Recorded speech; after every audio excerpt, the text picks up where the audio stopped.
Hello all.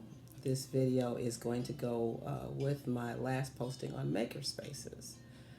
That was a fun post to do because I like to write programs for just any kind of activity that involves kids making things and being busy up doing and creating and making.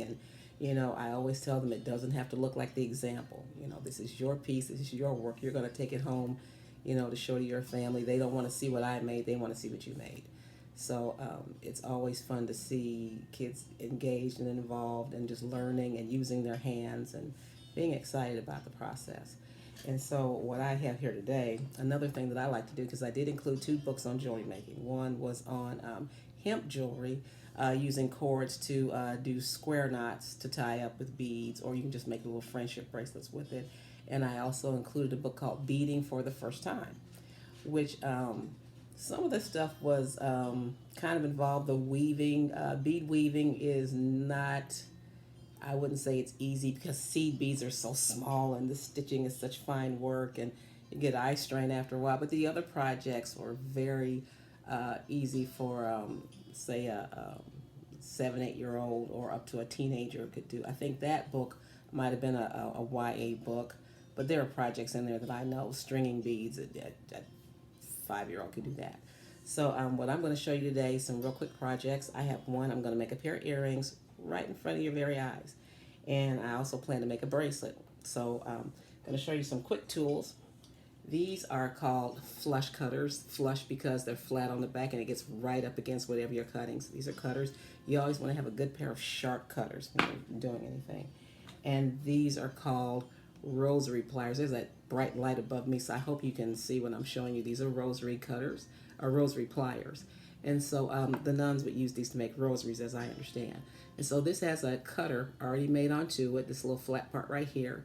So when you put your findings in there, you can cut it. And then you use this part right here to bend it. So you're going to twist and bend and twist and bend. So we're going to be using that a lot. These are crimping pliers. Now, crimping pliers are for crimping beads, which I can try to show you, but it's very small. Well, it's very small. But anyway, it's a small metal bead, kind of like a light metal, maybe like an aluminum.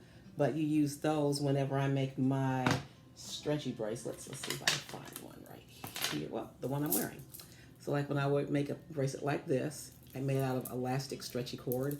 Then I'm going to finish it off with a crimping bead, and that's this metal bead right here. So I'm going to run the two pieces of string together.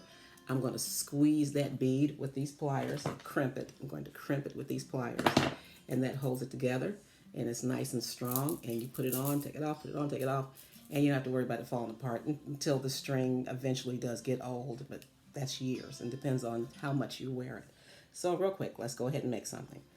So with the findings, this is a head pin. If you can see that little circle right there, this is a head pin. And this is this is a head pin. Oh, I'm sorry. This is an eye pin. This is a head pin. See, it's got a head on the top of it. And this is like an eye. It's got a circle on top. So that's an eye pin. And that's a head pin. So for these earrings, I'm going to go ahead and use, and I did this ahead of time to save time. So I went ahead and put my bead. This is right here. This is a cloisonne bead. I thought that was very pretty. Cloisonne is like an enamel that's baked onto this metal bead. And I've already put it on a head pin. So I'm going to take my rosary pliers and I'm going to take my cutter. Now I'm going to make a loop. So I don't want to cut too much. So you can kind of eyeball it. It's always better to cut maybe more than or less than what you need. That way you don't have to worry about using another pin. So I'm going to cut some of that off. See, it comes right off. And then you're going to bend it back. Like that. Bend it back. And then you're going to get up under it. And you're going to bend it forward. And you try to make a little loop. You see that? I made a loop. Bend it forward like that. And then say, it's going to be an earring. But how's that going to be an earring? How am I going to wear that on my ear? Well, you're going to need earring wires.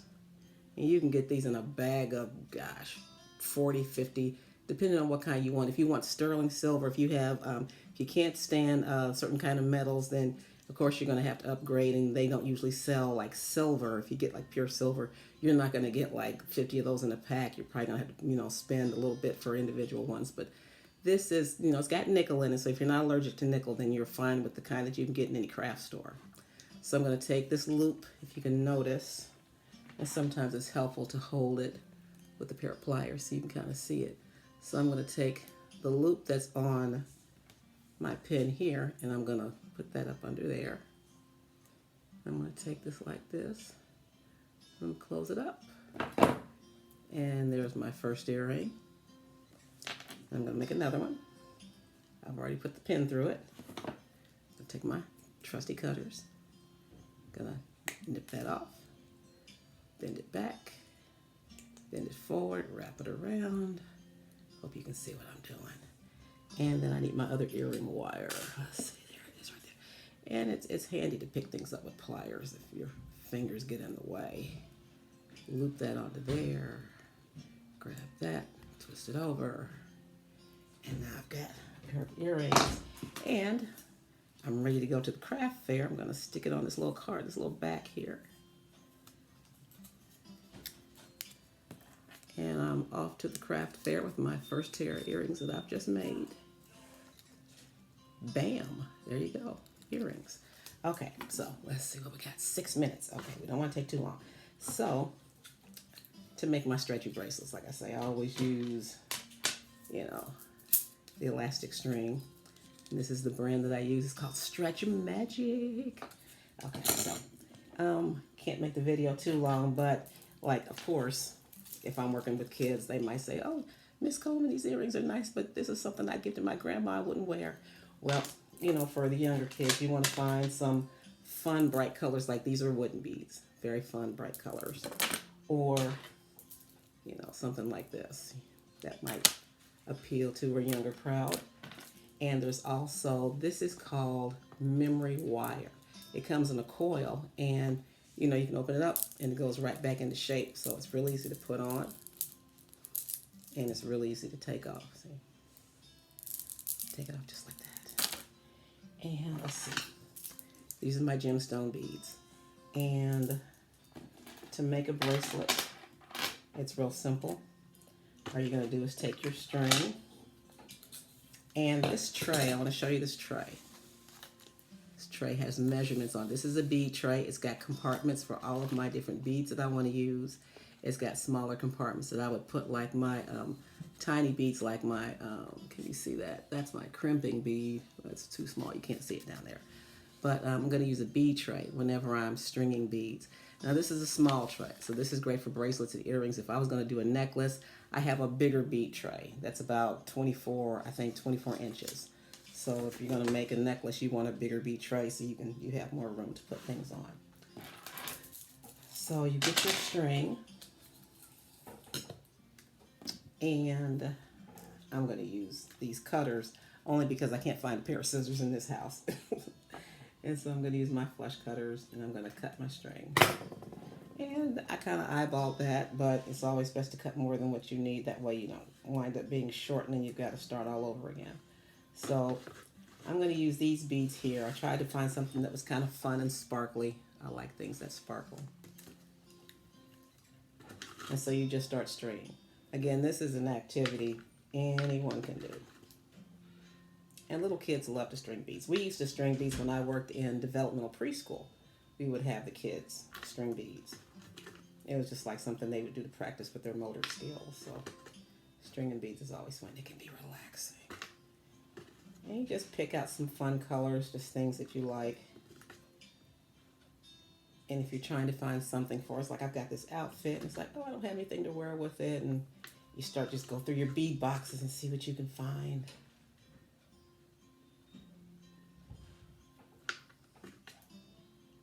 And so I'm just going to string up a pattern. And the fun with this is that if you don't like what you get, you can always just string it again. Take it apart, string it again. But hopefully you won't have to do that, because then you'll wind up using up all your string.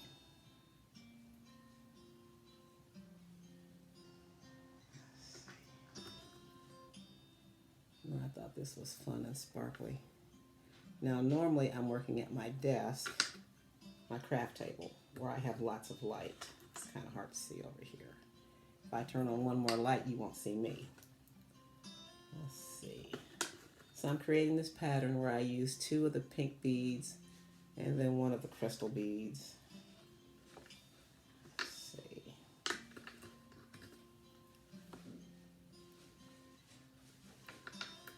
And as you can see, this is what I have so far. Isn't that pretty? I thought that was real pretty and sparkly. Love a little sparkle. And so you put it on your bead tray and you look it over and it's like, do I really like this? Do I want to continue? Do I want to switch up? Do I want to add something else? You know, it's entirely what you want to do. And your findings, I've got tons of findings. These are the findings that are in silver. And these include all of my spacer beads. Spacer beads are what I use in between each bead. You see that? There's like, sometimes there's like butterflies and there's little silver beads. Those are spacer beads. And I also have bead caps. And this, like if you had a bigger bead, I don't have anything that big out, but this would fit on top of a bead and you would run the pin through that and it would fit on top of the bead. And this is another spacer. So as you're buying things, like the most fun that you can have is bead shopping. Bead shopping is so much fun. You get to go in there and go to the craft stores and you get all kind of fun ideas. These are my gold findings. Same thing. I have spacers, I have pins, I have just all kind of little weird knickknacks. I have gold beads that I use. You can use the gold beads, you can use in a project just as a bead, or you can use it as a spacer in between other beads. So that's it. That's 11 minutes. That's long enough. But I hope you learned something. And if you didn't, send me a comment and I can help you out. So thanks for watching.